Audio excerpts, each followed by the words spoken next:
This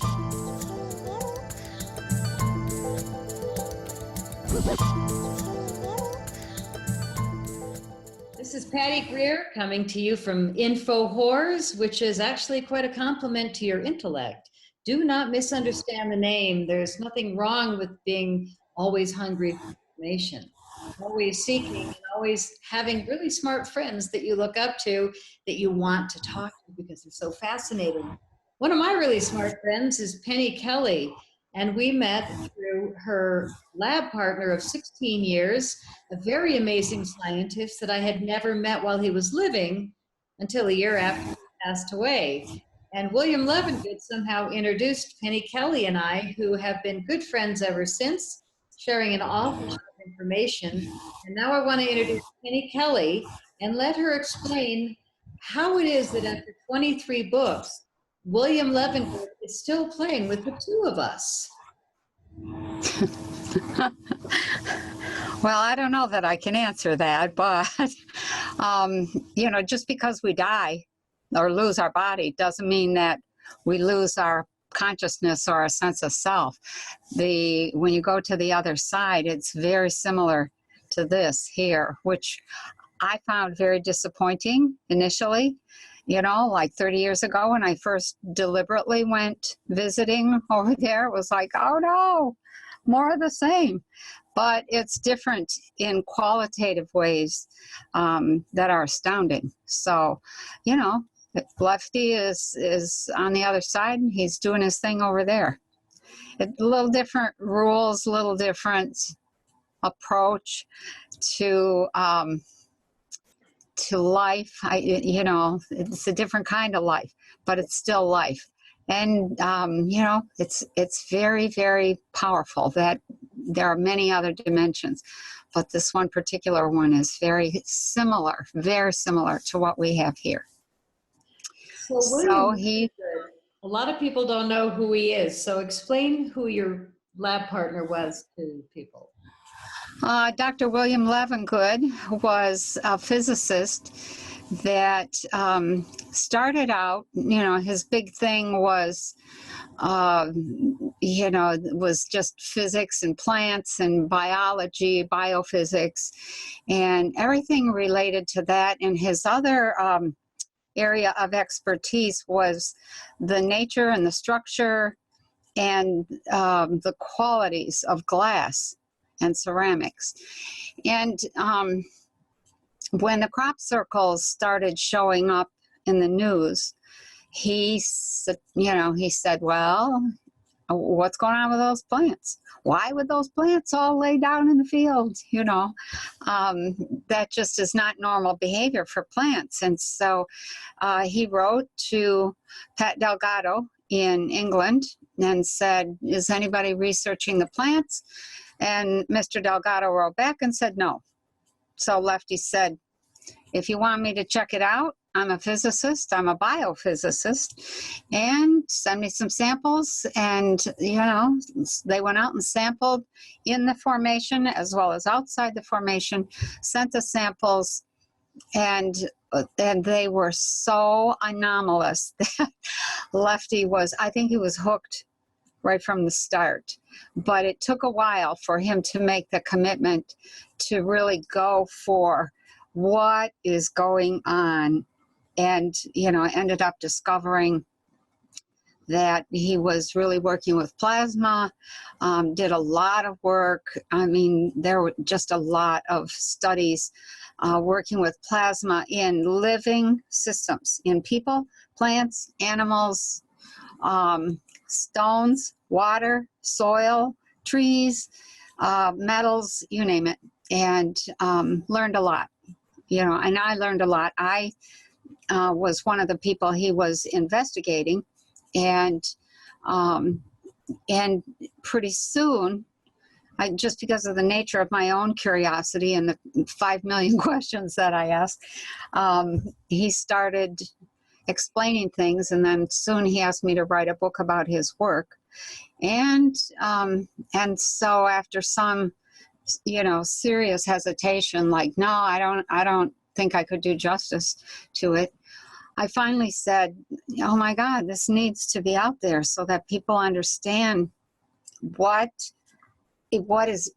this does in our world and how this makes our world, how it literally creates and shapes matter and controls the interactions of matter. And so I ended up, he said to me, well, if you don't think you can, can really do a good job with the science, let me teach you. So we entered into a teacher-student relationship, a mentorship, and that went on for quite a few years, maybe 5 or 6 years, and then ended up being working together. One day he gave me a huge compliment and said, he just kind of, he kept, asking, or I kept asking these questions, and he said, he would give me answers, and so then I would say, well, if that's the case, then blah, blah, blah. So if the blah, blah, blah is true, then I would have another question. And after a whole series of those, he said, wow, I can't believe you're not an astrophysicist. And I remember at the time I said, well, if I am, it's because you taught me to think like that. But the relationship went on for about 15 years, and I learned a lot. I learned an awful lot about plasma, about energy, and a lot about crop circles, a lot about UFOs, a lot about consciousness. Consciousness was already my thing. That was why he was interested in me. And so that's the story. So we began to blend science and consciousness, and that really was productive from my point of view. So that's the story. And your time with him, you guys discovered things that could save the world's food supply, basically. And so what we talked about in Circle Diaries was the fact that Lefty with Levengood was suppressed incredibly much. And he did the work.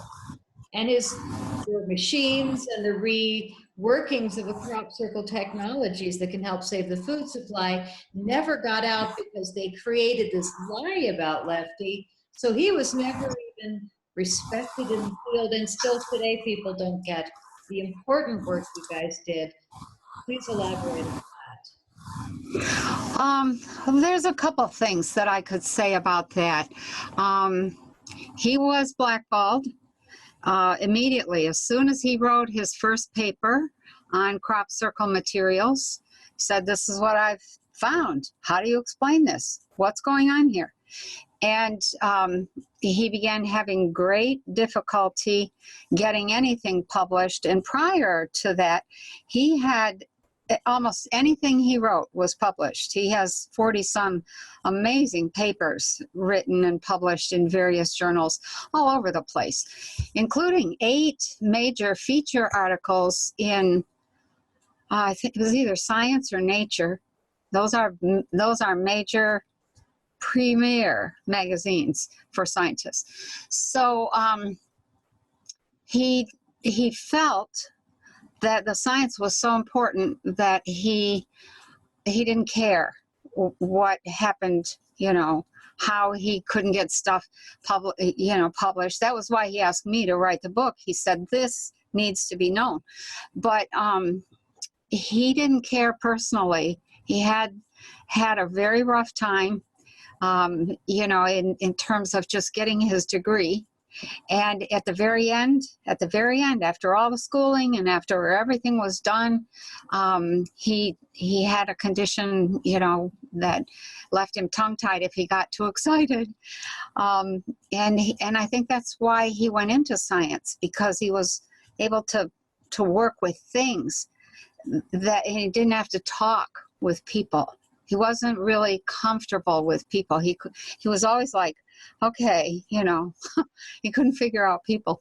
But as his work went on, and there were several things that we began to notice. One was that we were pretty sure his phones were tapped. There were a number of major film crews from 2020, the History Channel, I don't know, other organizations who came and spent an entire day, took up an entire day of his time. He would set up all of these experiments and demonstrate to them, this is how this works. They would film it all, and then they would go home or go back to their editing studio, and they would just ignore everything he said that had any substance to it. So we knew that he was deliberately being, they always, those channels all set up the same formula again and again. He said, she said, oh, it's inconclusive. It wasn't inconclusive at all. The science was very clear. But you'd never know that if you just watch mainstream media. So yeah, so we knew that there was some deliberate attempt to make sure that that information did not get out. And then I think the other thing that was going on toward the end, the end, he actually died in 2013. And I think it was about in 2011 or thereabouts, I went out looking to see who else was playing with plasma. I was on the internet, and I found a couple of people who were, and I found that they had not only been suppressed, but there had been attempts on their lives, and I was very grateful for the wiretaps, because I think that they were tapping to make sure that he did not catch up to where the real technology and real science is, and it's obvious that it is way beyond what Lefty and I were doing. We were kind of catching up, but still way behind, and most of that science was highly developed and had been used to create technologies, healing techniques, disease-causing techniques, war tools, weapons, you name it, transportation systems, communication systems that were absolutely phenomenal. And so we were slowly bringing that out to people, and they didn't get in our way because we were far enough behind that it didn't matter. Of the things that he focused on the most, there was a long period where he was just focused on seeds, and discovered how to get crops or seeds to germinate almost 100%, no matter how old or what the conditions were. Seeds that had the root mass was twice the size of other, plants that were not treated. He learned to duplicate crop circle energies, which was just basically, he learned how to use plasma in a way that would enhance seed germination and seed growth. And, and he continued to experiment with that for a long time. And then the plants actually not only resisted disease, molds, mildews, any kind of fungus, they grew faster, they were sturdier, they could survive. They had, in a farmer's situation, if you have 1 or 2 degrees of cold tolerance, extra cold tolerance, you got it made. Because sometimes 1 degree makes all the difference in the world. Same thing with heat, drought tolerance. If you've got a plant that can survive long periods of drought and still be pretty sturdy and produce, you've got a miracle. And so, and then we got just huge amounts of crop. And the plants, I grew out, I did some of the trials in here at Lily Hill Farm, and the bean leaves were the width of my hand. That's like 8 inches wide. And the carrots, oh my, the carrots are hard to germinate, and they're slow to grow, and they're a nuisance. They're terrible to weed. But everything produced. You just, be careful if you treat zucchini seeds, because you're going to have zucchini up the wazoo. So, so there was just a very, very distinct and wonderful effect that you could get from seeds, and that would produce a lot more plants or a lot more fruit, whether it's vegetables or fruit or grain. Farmers still call that fruit. It's all fruit from a farmer's point of view. It's the fruit of the plant. And, there are now, I think we are coming into a time when the climate change story is changing. Global warming has become climate change, which from my point of view is really, human-caused destruction. It doesn't have anything to do with the climate. Although humans do affect microclimates. You cut down the trees, it's going to be hotter on your property.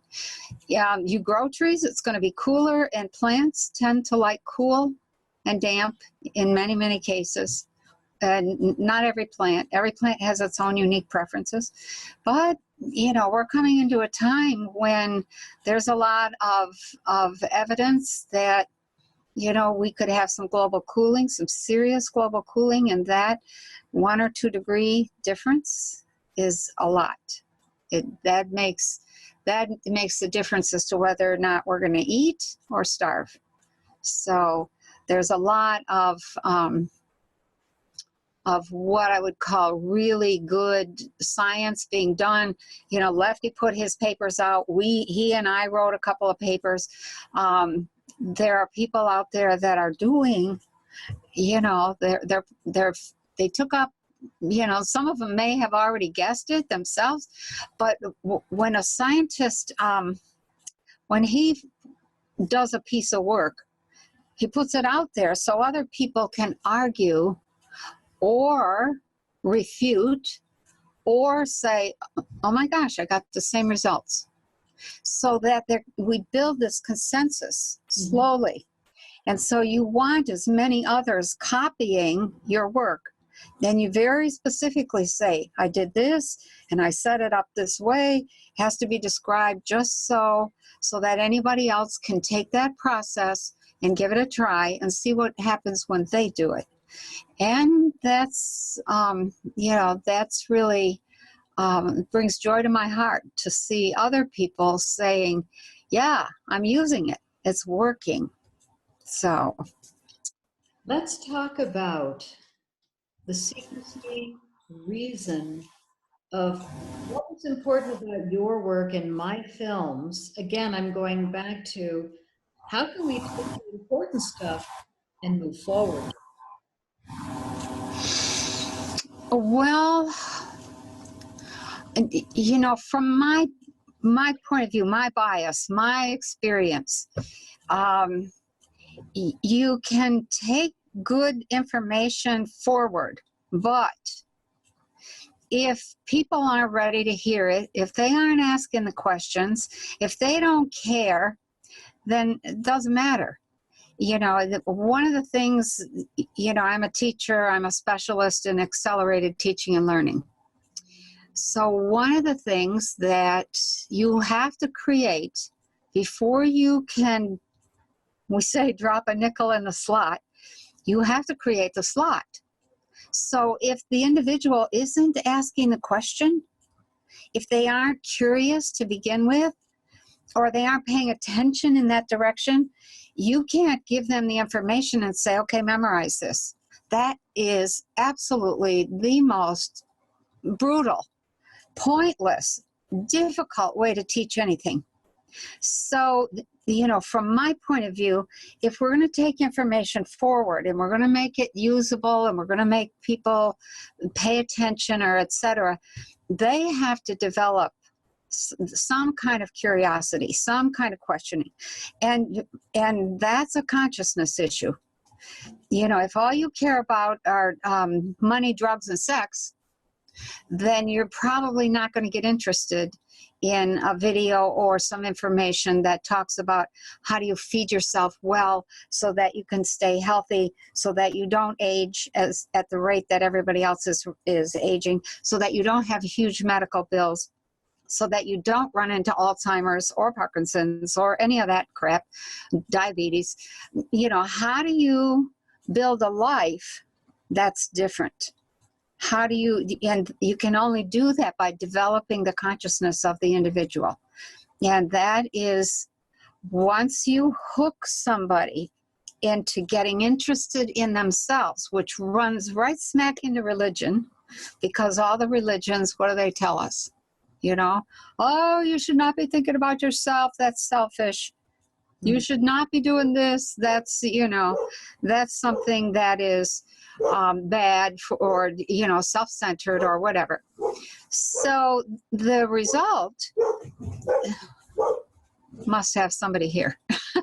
So the result is that you have to get past a lot of the religious training and come to spiritual maturity.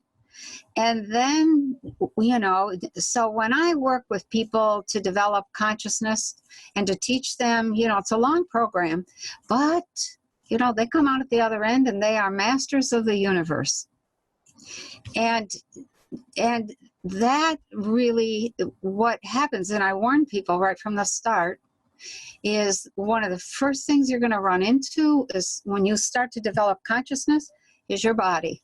Because you are a body. The ancient saying, know thyself, that means know what your body needs, what your body doesn't like. What do you need to do to keep that body healthy? How much exercise, how much water, what kind of food, what can't you eat, you know, blah, blah, blah. And so you run right smack into your health. And you have to, if you can't maintain the physical body, you're not going to be here. So that's the first task. And then once you start figuring that out, you come into your own power. And that makes all the difference in the world. How are you going to make the world a better place?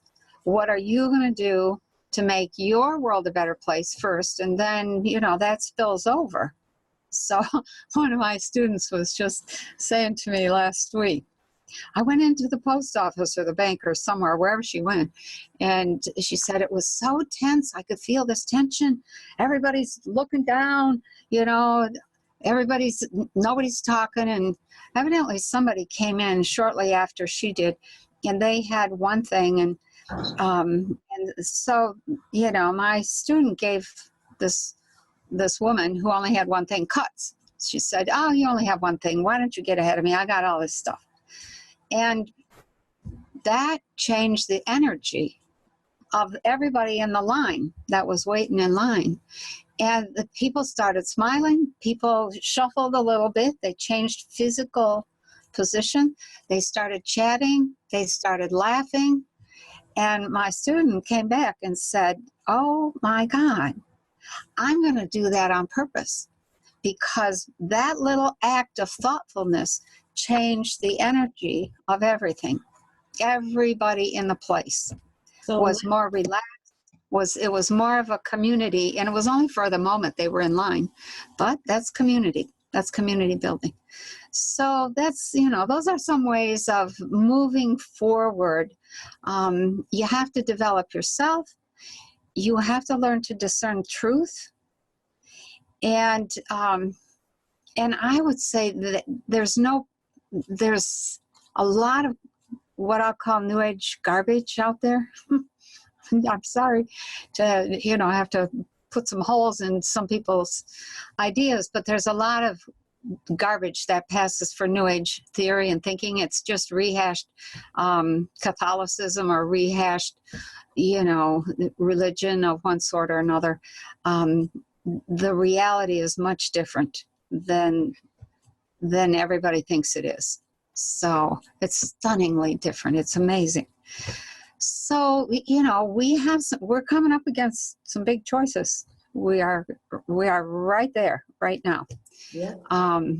and we're going to have to put our money where our mouth is, and we're going to have to put some energy into putting food into our mouth and to reorganizing our civilization so that we have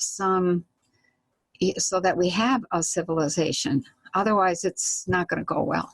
So, yeah, we're hitting that wall right now. Well, that's why each and every one of us has to grip onto what we can do independently to bring change. Yeah.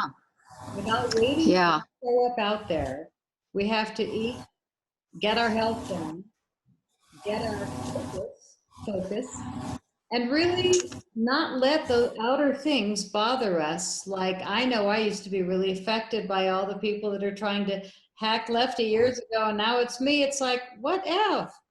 It's really about looking over it into the next, and that's where my focus is for everything. How can we get to the next without being in all this muck and mutter? So when I talk about the lady in line at the grocery store, I'm thinking of the plasma field. Here she is sending out something different, and everybody is picking up on it. That's right. So That's right. let's get into the focus of what it is they're trying to hide about plasma and talk about what's great about it, because this can make such a difference. No fear, none of the other stuff. How can we make a difference with what we know? Well, there's some things that about plasma that change the entire paradigm. Once you understand plasma, you can't stay in the old paradigm. So, I haven't said much about it other than the book because I don't want to get shot. I don't want to get eliminated, etc. But I know a lot. And, in terms of plasma, and I'll say that compared to other people, I don't think I know. I'm not a scientist, so I don't know that much. But I know some things that are just astounding. So plasma, plasma is actually a field.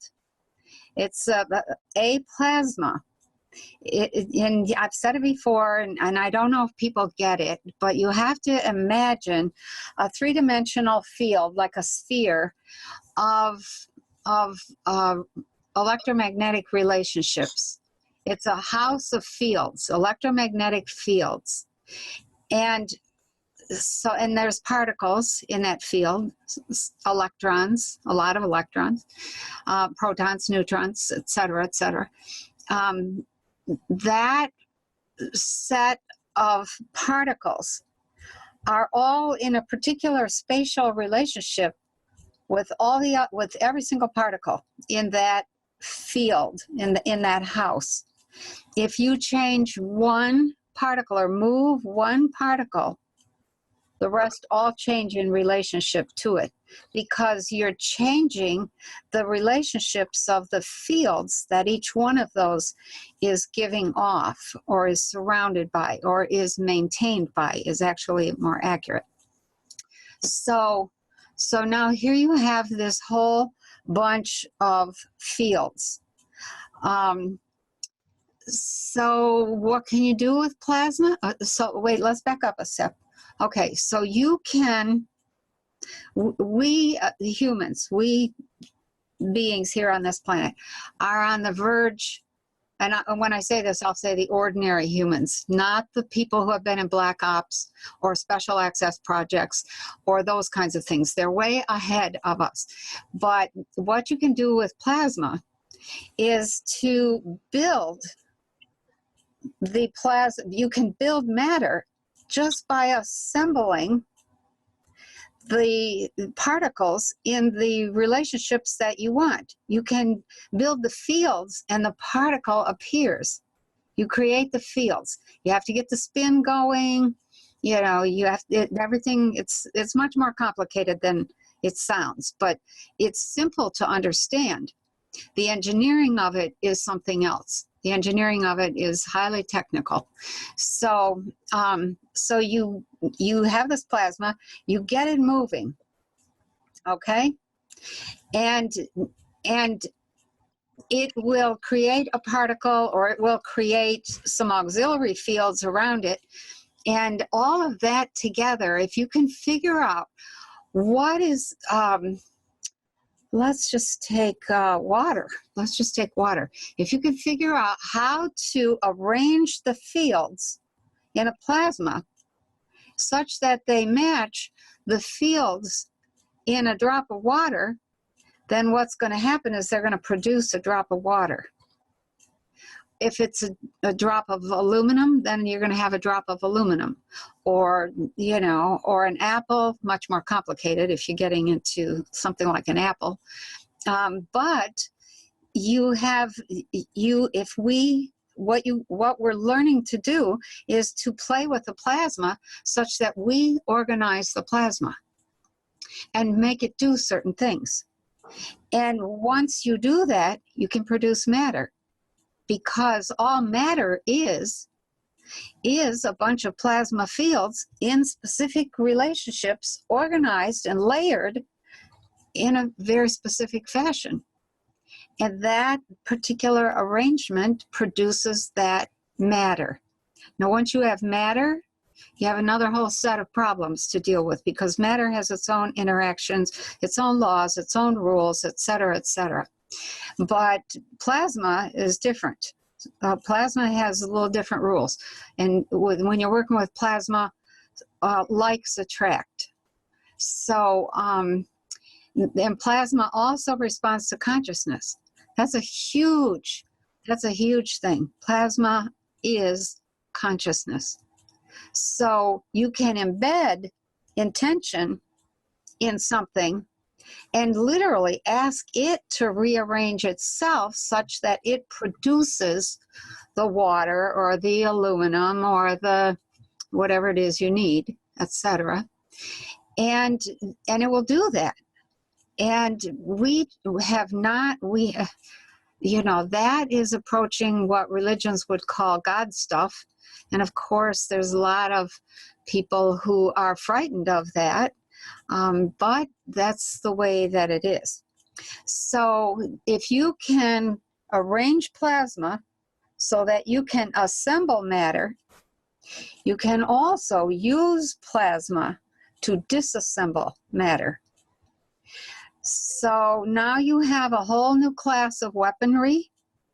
You have a whole new class of healing tools. You have a whole new class of building tools. You know, it just makes a huge paradigm shift once you understand plasma and what it can do. And the fact that it's conscious and responds to consciousness is absolutely key.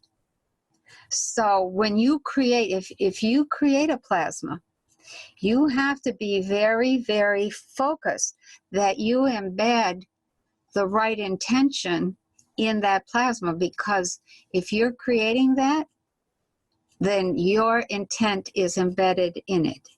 Your will is embedded in that plasma. So, you know, that leads us to a place where we, as human beings, have to begin to accept the responsibility that what we think and what we want and what we want to see happen, or, you know, or heal, or is we're having to face our own power. So, you know, one of the big distractions right now from our own power is guns, the gun control thing. What are guns? Guns are an extension of human power. You don't have to go over with a knife or your hands and, you know, and kill the animal if you want something to eat, or, you know, cut down the plant or whatever to shoot the bird out of there. I mean, humans they're very destructive. We will eventually learn to produce food that will leave animals alone, and I can't wait for that. But all that aside, when we come to a place where we have to deal with power, we have to be aware that each one of us is this, we're walking around with this amazing powerhouse, 3-pound nuclear plant sitting on our shoulders. And we're just wasting our energy, our focus, our intention. We're not doing anything with that 3-pound universe. We are just blowing up the world with it, being silly, being stupid. And so so what we have in our face is this issue of gun control. Why? Because that represents the question, do we want to accept responsibility for extending our power, or don't we? If we get rid of guns, we give away our power. If we keep guns, we have to face what that power can do. And we haven't quite even dealt with guns, and here we are with plasma. And plasma is it's amazing what you can do with plasma. You could create, what is that Star Wars thing? A holodeck. You use plasma to create a holodeck-like experience in your backyard or in your back room. Go to Florida by walking down the hall and opening the door of your back room, because plasma has created the environment of Florida, or wherever you want to go, Acapulco. So we have all of these potentials that are coming at us pretty quickly now, and we haven't. We're still allowing ourselves to be distracted.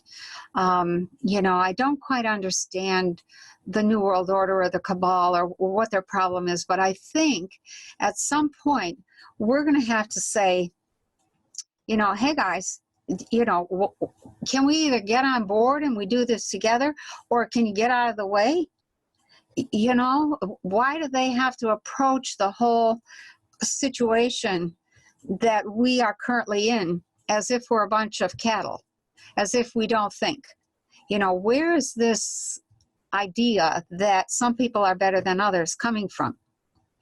Some people are taller than others. Some people are fatter than others. Some people are smarter than others. Some people are faster than others.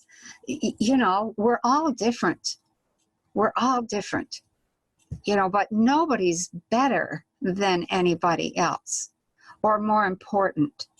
And I think, that's one of the issues that we also have to, if we're going to deal with plasma, we're going to have to confront that idea that, the idea that some people are better than others. And that is something that it's a seed that was planted long ago by religions. You will go to heaven and you will go to hell. Well, those places don't really exist. And as somebody who's been out of the body many times for 40 years, I can say that there are some wonderful places out there, and there's some awful places out there. But the standard idea that is promoted by Christian religions and Muslim, or Protestant, or whoever, those are all stories. They're like child stories, Santa Claus and Easter Bunny. So we're coming to a point in time where we have to, we're going to have to confront the self. And if you haven't done that, you're really not ready to confront anything else. You're really not ready to deal with anybody else. And so, we're right at that point. We're at that flashpoint right now. And fortunately, things happen fairly slowly on this planet, because we are matter beings. But there are levels in development in which things happen, boom, instantly. And communication can happen from continent to continent without being able to be hacked with, there's just so many things that are going on at the moment, technology-wise, science-wise, and that demands that we update our thinking, that we get re-educated as to the nature of reality. And the energy that runs this reality is plasma. So there you have it in a nutshell. There you have it. It's a really important topic because, as you said, with intention, we can create or destroy matter. Yes, So we do need to raise our consciousness for sure. And the reason I'm so I know. quiet on my end is I have a ghost on my end, which is probably William Levengood coming and playing with us for this show. But I'm going to have to stay kind of quiet on my end. I can hear it still. And it's so cute. We can laugh about it. Hey, Lefty, how you doing? He just wants to be heard. So, in conclusion, I want to talk about the facts of the discoveries that you and Lefty made and the reason that we've all been hacked, not you perhaps, luckily, but Lefty and my movies, is because the seeds inside crop circles were proven to grow 30 to 400% more food and biofuel per plant, with up to 75% more nutrition per seed, and in Right. conditions, like you said, that were too hot, too cold, too wet, and too dry. So we have superseeds happening in crop circles with minor quieting of the seeds for a few months, which happened by accident. But I think the thing that's most puzzling that took me forever to figure out was how you proved with Lefty that they're coming out of the earth in counterrotating Yeah. vortices. Now, Uh, let's go there, but also, who is the earth to you? This living being.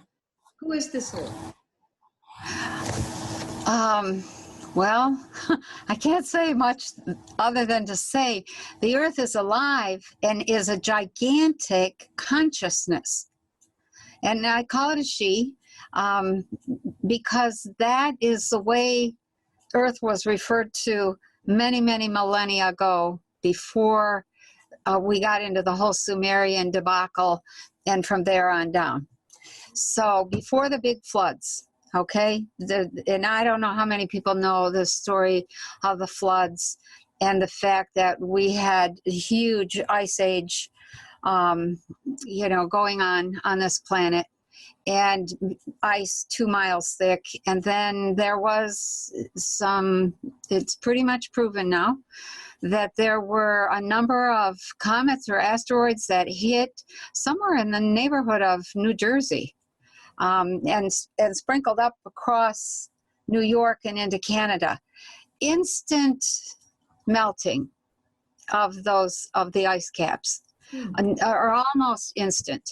Humongous amounts of water sitting on top of those ice caps, all of a sudden began pouring over the edge and rolled across the land. Oh my gosh. And the evidence of that, you can see that out in the scablands. Lots of destruction. The sea level rose in 3 specific steps, about 100 to 150 feet each time. That's a huge rise. That is disastrous. And everybody was living on the coastlines just like they are today. And a lot of people didn't get to higher ground in time because the water was just coming up too fast.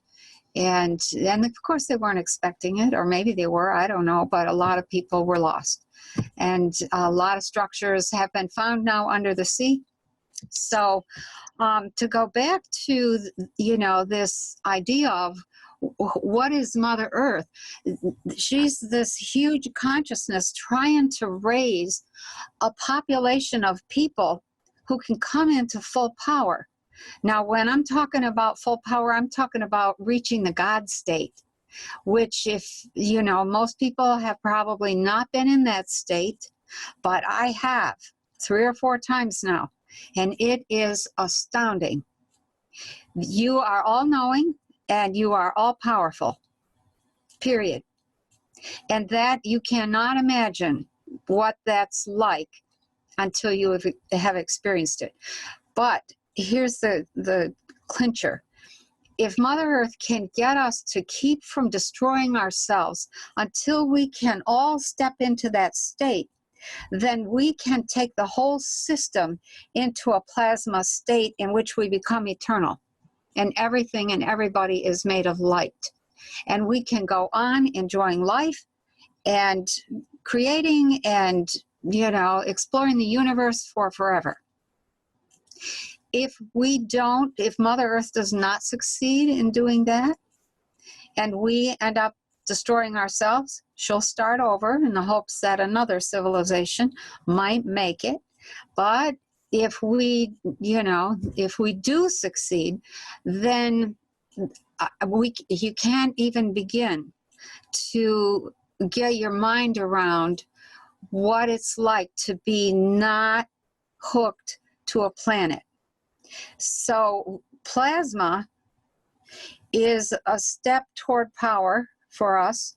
It's a step toward understanding consciousness, because consciousness and plasma, or plasma responds to consciousness, it is conscious. So we end up in this place where if we're going to explore the universe, we can't stay tied to Mother Earth. She has to, she has to raise us to the point that we step into our power, the God state. And once we do that, we are no longer tied to the planet. We become a space-based civilization instead of a place-based civilization. And that's the leap that we're trying to make right now. And there's all kinds of other civilizations out there that are space-based, that have made that leap. Their consciousness is phenomenal, just phenomenal. And we, we're trying to join them. And I have to say, it's kind of like savages from, the most, the most raucous movie of savages and inhuman treatment of one another that you can imagine. Imagine a movie. That's how the ETs view us right now. Oh my God, look at those fools down there killing one another, destroying their own bodies, not eating, not exercising, not loving, not taking care of one another, not knowing what they're capable of, and continuing to just muddle around and muck up everything. So we are at this turning point now where we're either going to accept the promise of humanity and unfold the human energy system, which is configured very differently once you unfold it, and step into being space beings and creatures very similar to other ETs out there. And we have to get past all of the silly power games and the goofy, I don't even know what to call it. The goofy setups that we have, that we use to organize our life. We have to get past childish ideas of what reality is and come to grips with what the true nature of reality is. And, there's a lot of work that has to be done. If we don't make this next step, we're going to self-destruct, and then we're going to start over again. It's taken us a long time to get to this point.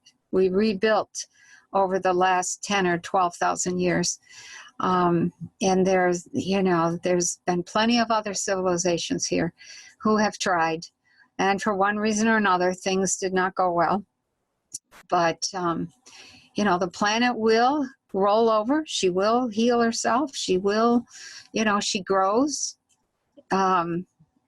People used to be much taller than they are today because the planet actually had a smaller waistline and had less gravity. So the beings grew much taller. People were much bigger. And we have found skeletons of people who are, 8 feet tall on the average, 10 feet, 15, 20, 30. That's big when something comes along that's as tall as your house or even taller. So, that there's this amazing gift that we get every day from Mother Earth: oxygen, food, water, a place to put some roots in and develop ourselves. And we're just not paying attention right now, which really does worry me. That's like, oh my. Okay. So, that's Mother Earth is just an astounding consciousness that has been giving everything she's got without holding back at all, no matter what we've done to her. She continues to give, and we have to start now taking responsibility for power and wisdom and grace. Grace is the action of plasma in relationship with consciousness. Grace is the motion of consciousness and plasma together. And that's an old-fashioned religious word, but it happens to be pretty darn accurate. So where we are at now is having to clean up the planet and restore it, because the assumption is that we're going to become a space-based civilization or group of beings and move off the planet. And before, it's like moving out of an apartment or a house that you've rented. You have to clean it so that it's ready for the next renter. So that's where we're at. Do you think that crop circles are messages from the mother coming out of the earth? Yeah, I do. Some of them are. Some of them are messages from the universe being received by Mother Earth. The Earth is in relationship with everything in the cosmos, especially everything in the solar system. And it's really important to understand that information coming and going between the planets and the stars and etc. is going to take shape. It's going to be a plasma type response here. And that plasma is going to be responding to incoming consciousness as well as the outgoing consciousness of the planet. And so, and there's also the possibility that she will respond, and she has responded, to human consciousness who say, we want to see a crop circle that does blah, blah, blah, or that looks like such and such. Excuse me. And so it's really, really important to understand that everything is alive. Everything is communicating. And the messages get written using whatever is handy. And in the case of Mother Earth, her tablet happens to be pretty much the most used tablet is over in England. And, and I don't know what's under the English, countryside, if there's iron ore or, or water or what the heck is under that countryside. But that's one of the favorite places for information to come in and to go out. It does come and go in other places as well. There's crop circles all over the world, all the time, on the land, on the water, and in the air. You can't sometimes see them in the air, although, some of those people that have access to plasma tools have been playing with them, and you'll see these plasma forms, up in the air, a hand. Somebody did an outline or an image of Jesus. Somebody else did a giant bird. Another day there was, oh my gosh, there's just been all sorts of images. If you go out on the internet and look around, and people are like, oh my goodness, what is that? And it's, it's some of our soldiers or some of our black ops people playing with tools. And I think they should play. I really do. Life is meant to be fun. And if you've got the tools and, and you can make an image out there, so be it, play away. So, so to sum it up, yeah, there are messages. the crop circles literally are the interaction. They're a visible written pattern showing the interactions and information that's being exchanged between Mother Earth and her sisters out there in the solar system. So, and coming in, and I think ETs send in a few messages, and Mother Earth, I think she edits those for us. You know, imagine the massive amount of consciousness that is embedded in the planet. If you've got this much here, and you're, 22 inches in diameter, Mother Earth is 24,000 miles in circumference, or you're 22 inches in circumference, and, she's 24,000 miles in circumference. That's a lot of consciousness. That's a lot of capacity. That's a lot of power. So. Well, frankly, I could say that about you. That's a lot of consciousness. That's a lot of wisdom. And that's a lot of power in one person. And so if I ever again call you an info whore, please don't be insulted, because you just proved that you are one. And your whole life you've been a vacuum to data and wisdom, not food and carelessness, but how to exist on the planet with grace. What a great word to relate grace and to good intention. That is what we want to be in the world. And I want to thank you for explaining plasma so well, because people don't realize the power that we have right here in our hands. And from what it sounds like, as you describe plasma, we don't even need a 3D printer. No. No, what we need is consciousness that's focused, and it's on, and it's, and it's pushing with full power. Emotional power has to be behind that, but that's what you need. And the plasma will rearrange in response to you. And, when you work with ETs, when you meet them and you see what they can do, OMG. They have a consciousness that is stunning. And their power of concentration, just, it's almost scary if it weren't so attractive. And people, at least I was like, I want to learn to do that. I want to be able to do that. And rightly so. We all should want to develop ourselves, to evolve ourselves, and to step into our power. That's what it's about. And all this nonsense about ETs being here to destroy Earth, I think if they were, we would have been gone a long time ago.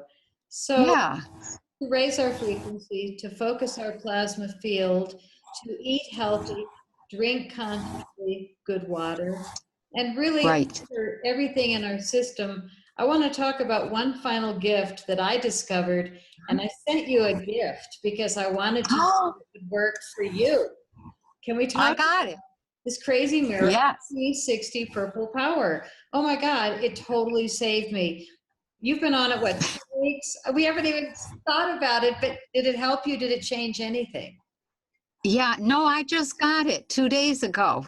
So I was going to write you and say, oh my God, thank you, I got it. So yeah, that is very, very, I was just thrilled. So we'll see. So far, no bad results, no bad reactions. And I think when I'm done, I'm going to order some more. So yeah. It's, again, what we need is the new. Not the old that doesn't work, not fighting with those companies who are trying to sell us drugs and keep us medicated, but rather heal in a natural way. And it was a gift to me after I went through a pretty stunning situation, getting hit by an energy weapon at a gig this year. I mean, I know. What do you do with that on Earth? We're dealing with. So here we are, we've got a negative plasma spinning field and somebody with a bad intention going around hitting people at an event with an energy weapon. And to be honest, I have heard now from 2 other people that got hit at the same event. Both of them Mm, had consequences. So it is more important than ever that we get the technologies into the hands of the right people and that yeah. we really power up ourselves. And I do want to recommend that everybody really look in the mirror every day and make sure that you are who you want to be in the world, because there's only one. Right. That's true. Well, thank That's you, true. Kelly. And we're not done here. We will have many more conversations, but Okay. today's purpose was to help the world understand the power of plasma and conscious focus. Mm-hmm. Yeah. No accident that you and I were brought together, and probably no accident that I've got all this weird noise on my end of the, oh, no, it's so cute. Sounds, Okay. and you can hear it in the recording, but I really think that we have our buddy here, William Levengood, who brought Penny and I together years ago. And we'll talk more Yeah. about the movie that we co-star in, Circle Okay. Diaries. Yeah, it's a great movie about all the technology she knows and a lot of the experiences I had in crop circles. And my experiences that I talked about in the film, I was never willing to talk about before because my life sounds so woo-woo to people that don't have these experiences. But then when I got with you, with all this wisdom and a way to ground my statements and say, it's absolutely true, bang, it went in the Yeah. movie. And then the next one went in the movie because it does make sense. Yeah. And kind of co-produce with somebody else that can speak more to humanity, perhaps on a level that telepathy into the other worlds can't really, it needs a translator. So probably Yeah. Diaries, you were that for me in so many Yeah. ways. And I hope people will see the movie, that Penny Kelly and I really share Yeah. a little bit we know about crop circles. But the fact that they have hidden this phenomenon for so long is remarkable. And they sent these actors out to make everybody think that their boards and ropes and everything's fake. Where here's you and I, like the 2 girls, you're in the lab, I'm in the fields going, this is so real. So, I know. Yeah. is your website Yeah. still So pennykelly.com? yeah. Right. pennykelly.com. Yeah. And my website is cropcirclefilms.com. And you're an amazing friend, and I sure love the work we're doing together, and we are not done here. Very good. Yeah. Yeah. You know, I think you did such a good job with the movie. I've seen it a couple times now, and each time I think, wow, it's a pro job. So, thank you for that. That's part of what Lefty wanted to have happen, was for that information to get out there so that people would begin to understand and grasp what he was discovering in the lab. So yeah, it's a great way to get introduced to that whole subject. Maybe I should say it this way: it's a great way to be reintroduced to that whole subject. Right. So, well, there's yeah, a wonderful punchline to my work and your work in Lefties, which is that even though these little minions have been hacking my work and hiding the films and trying to hide the technology and suppressing Lefty from the other side has been totally thinking around with you and me both, I would imagine. But I think he finally did the big one, and he threw me this scientist who's in my life now, is a very close friend, who actually also created a plant pulsing machine like Lefty. yeah, And it's not yeah, the same technology as Lefty's because he's never seen the schematics. And when I showed him the photos in the lab of Lefty's machine, he goes, oh, he's at 30. I pulse at 70. So, these scientists, they're all in their own lab. But I do actually have one of the new machines personally. I good. actually have one of the new machines. So it's no longer out there somewhere over the rainbow. We have it here right now. It's in America. We have a few of them already made. We are also prototyping. I'm working with the group of scientists because I'm passionate about it. When we have a Yeah. tainted like it has been. And we've got these machines that have the miraculous connection to the mother, the earth, Yeah, who's that's working right. on saying, okay, we're going to get rid of these companies soon. I'm going to suck them into a sinkhole someday, and I'll suck down Hollywood and, all these other places. But in the meantime, let's get some of the great scientists to get this stuff out. So I do have the machines. We do have a prototype happening that will be able to go out to seed companies and farmers and people that want to have bigger plants and higher quality food. So we at Yeah, that's the circlefilms.com creepy. are looking for funding. So when we get Yeah. people, we will be able to share it with the world. In the meantime, you should see our gardens. Oh, I mean, we can grow anything. We go to a friend's yeah. house, and if the scientist comes along, he's like, "Can I pulse your plants?" Not really. We don't actually carry it around, but he does go. That's how he's been experimenting, and the results are very much like in the lab. We Yeah. got this. We got this. Yeah. So That is great. we have to take responsibility for our own lives and really take our power back and start listening to the smarter people, the info whores, and not the actors and my lab reruns. So Yeah. it's hard to stop talking because we could go on for days, but I'm going to I know. say blessings to all of you for listening in, and I hope you learned something new. And we'll be back with another Info Hordes someday very soon. Thank you, Penny Kelly. You're so welcome. Thank you for having me. Pleasure.